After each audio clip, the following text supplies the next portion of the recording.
Yaitu pemirsa statement dari Presiden Republik Indonesia Joko Widodo beberapa waktu yang lalu bahwa tidak ada rencana arah kebijakan untuk melockdown begitu ya. Nah, saya ingin kembali ke Bang Haris Azhar. Lockdown tampaknya tidak akan dilakukan untuk secara masif begitu di seluruh Indonesia. Tetapi sudah akan ada mendatangkan sekitar 500.000 alat rapid test itu. Walaupun ternyata baru saya tahu alat rapid test itu tidak untuk mengecek itu ada virus corona atau tidak, hanya ada virus atau tidak di darah kita.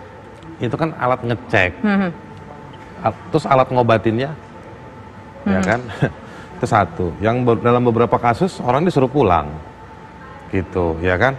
Nah, jadi menurut saya begini, gak usah kejebak sama kata-kata lockdown, ya kan. Lihatlah berurusanlah dengan situasi. Grafiknya kita meningkat kok, dari mulai Januari sampai hari ini. Gitu. Jadi kita meningkat terus, kita bagian dari pandemi ini global gitu. Sekali lagi pakai undang-undang karantina kesehatan disebutkan kalau nih penyakit menularnya bersifat global, negara harus koordinasi dengan negara-negara lain dan dengan organisasi-organisasi internasional kayak WHO misalnya, UNICEF misalnya. Nah, jadi menurut saya kita nggak usah kejebak dengan lockdown atau tidak lockdown. Bahkan sebetulnya ciri-ciri lockdown parsial sudah dilakukan, tetapi sifatnya hanya himbauan. Nah, untuk memastikan ini supaya tegas, menurut saya tidak bisa himbauan, ya kan? Tadi makanya saya bilang di DKI, di mana lagi ada datanya, itu gunakan. Masyarakat perlu tahu, negara ngambil keputusan, bukan negara juga pengen tahu, Jawa Barat berapa, DKI berapa, enggak. Kalau negara dia punya power, dia punya kekuasaan, gunakan kekuasaan itu. Bandara kalau mau tutup, tutup. Udah ada tol, yang mau pergi pakai tol. Misalnya gitu, tapi dibatasi, jangan berhenti di stopan. Jadi nggak bisa pergi jauh-jauh, hanya bisa isi bensin. Nah, maksud saya, kalau memang dalam rangka menyelamatkan nyawa, ya kan, menyelamatkan jiwa, gitu. Kalau memang takut sama gagap ekonomi gara-gara situasi ini, maka itu tugasnya Kementerian Bidang Ekonomi. Kan ada Menko-nya. Suruh kerja keras dong dalam situasi ini. Bagaimana menjamin orang yang nggak kerja tetap digaji, ya kan? Bagaimana menjamin orang yang misalnya berhutang pada bank, lembaga kredit dibebaskan karena situasi ini, ya kan? Reschedule. Termasuk pengusaha, misalnya dikasih keluasan berbisnis, tapi bisa dipakai. Klub sepak bola kayak Chelsea aja, fasilitasnya udah dimobilisir untuk penggunaan pengobatan atau pemulihan. Nah, maksud saya tugas negara itu. Jangan nanti minggu depan angkanya udah 2.000, mudah-mudahan enggak, mari kita berharap dan berdoa. Tapi nanti berubah lagi kebijakan negara. Kenapa negara tidak memotret kebijakan? Misalnya negara udah bilang. Negara mana yang patut kita potret kebijakannya untuk menangani corona kalau menurut saya nggak mau Haris segampang itu langsung bilang negara mana. Kayak kita ini baru seminggu jadi negara.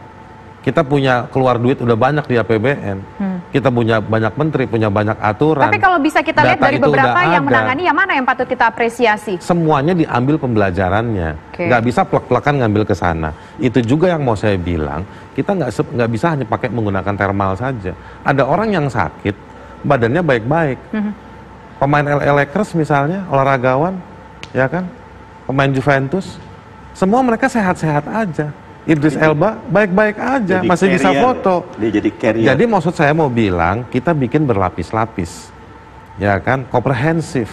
Ada alat deteksinya, deteksi berlapisnya. Kalau orang nggak puas, dia disediakan fasilitas. Negara menyediakan tempat.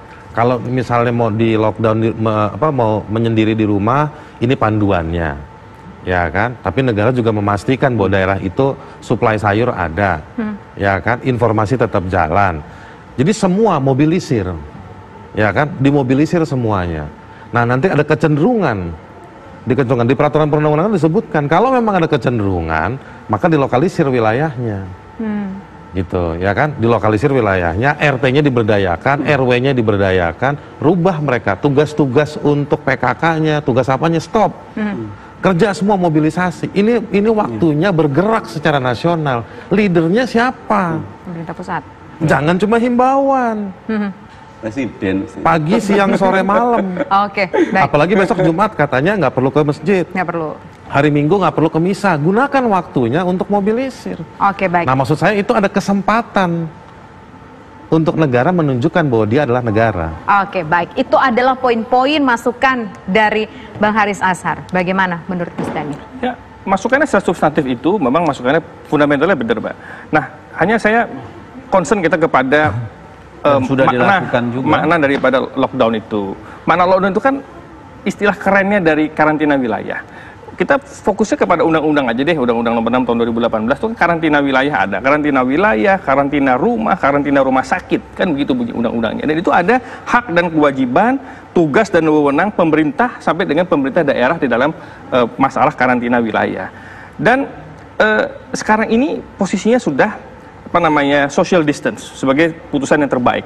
Dan dalam kondisi ke depan, tapi itu tadi bisa saja menurut Bang Mardhani dan juga menurut Bang Haris tadi Ya. sebaiknya jangan hanya himbauan saja, karena kalau Ya, sebatas kita himbauan, undang-undang kedaruratan itu belum ada peraturan pemerintahnya loh. Ya. Jadi nggak ada legal standingnya Undang-undang juga. karantina Ya. bukan himbauan. yang digunakan undang-undang Tadi Anda ngutip, tadi Anda bilang undang-undang ada karantina, lockdown. yang digunakan Anda undang-undang karantina kan? nomor 6 tahun 2018. Nah, di undang-undang itu jadi kan dibilang patokan. himbauan. Nah, oleh karena itu kan ini sekarang ada step. Semua negara di dunia ini juga ada step-stepnya. Tidak ujuk-ujuk dia lockdown. Ada stepnya. Kita Nah, ambil Mas Dhani, Jerman, sorry, saya potong, Prancis. saya potong begini. Jerman dan Prancis Makanya itu tadi saya bilang, tidak langsung lockdown. Nggak, makanya Dia saya bilang, social distance dulu, Oke. baru kemudian Makanya- dia lockdown. nggak, makanya Oke, saya baik. bilang Indonesia Bagaimana? karena tidak Mas Dhani, mengenal lockdown, dia social distance dulu. Dari Oke. social distance ini berapa kita lihat lama kita perkembangan. social distance seperti Ini ini? kan menurut- presiden minta dinamisnya dong. disempurnakan protokolnya, guidance-nya disempurnakan sehingga kita kelihatan mobilisasi pergerakan ini, outbreak-nya juga bisa diukur. Nah, tapi ini kan tidak baku, tidak kaku. Kedepannya karena kita tidak mengenal istilah lockdown, begini. diberikan Oke. persebaran namanya karantina wilayah atau yang disebut dengan pembatasan berskala besar. Oke, Bang Haris. Udah nambah 100 sehari. Sakit. Gitu. Anda menyempurnakan. Maksud saya begini, tadi kata kunci dari saya salah satunya adalah komprehensif. Ya. Anda, saya cuma mau bilang tadi, komprehensif itu ada bukan himbauan, tetapi ada perintah. Perintah itu dia di sektor ini, di sektor Ya, situ, ya. di wilayah ini dan lain-lain. Data yang ada lumayan. Tapi pertanyaan saya, data misalnya di kelurahan A, kelurahan B, dia tersebarnya bagaimana? Saya simulasikan satu. Misalnya mau dikunci satu wilayah, di dalamnya ada pasar, ada swalayan, ada sekolah, ada terminal bus. Ya, oke. Kalau misalnya itu dikunci, diharapkan apa? Bener nggak orang itu terpapar atau orang itu yang memaparkan ke orang lain? Kita nggak punya datanya. Ada, Pak. Nah, kalau ada, berarti Anda bisa dong ngambil keputusan. Loh, ini keputusannya kan diambil, Pak. Dari setiap klaster-klaster ini, Bang Haris, klaster-klaster ini kita udah tahu nih. Ini di sini kelurahan ini, kecamatan ini, Oke. maka tuh ditarik tuh, jadi Sekarang tracking kasih contoh sama saya. ya masyarakatnya. Kasih contoh sama saya, begitu Anda bilang ada, di mana himbauan itu dikencengin di daerah itu supaya nggak kemana-mana orang-orangnya. Di Pemprov DKI sendiri, di Pemprov DKI Ya, Anda nggak dengan bisa dinas kesehatan begitu. semuanya kita udah turun ke bawah kok. Gubernur itu. Kita lihat di dari bawah, di kecamatan juga jelas. Iya, sekarang datanya, pasar masih samplingnya jelas. ada DKI. Trackingnya juga jelas. Gitu. Sekarang kalau masjid ditutup, Anda mau Ya. bilang bahwa masjidlah tempat penyebaran atau gereja?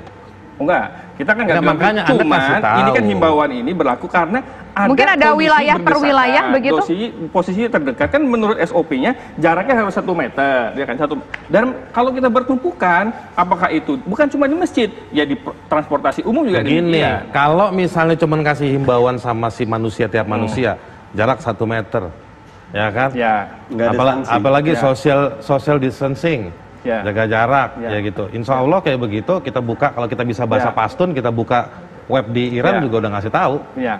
Kita bisa bahasa Korea, ya kan kita baca baik. juga udah ngasih tahu. Baik. Maksud Kalau menurut saya, saya sih, negara Baik. kan harusnya baru ya. memobilisir. Ini kan Oke, mungkin baru. pertanyaannya Negara adalah itu punya mobilisir ini power. implementasinya lebih jelas Negara lagi kayak punya apa sih power. ke Kalau masyarakat cuma biar himbauan. masyarakat paham walaupun nggak ada aturan yang standar, aturan yang baku. Oke, Sebentar lagi Rekayasa mitigasinya sosialnya kita tunggu. nggak ada. nanti kita jawab di segmen selanjutnya. Dua Sisi bersama Sarung Wadimor akan kembali sesaat lagi.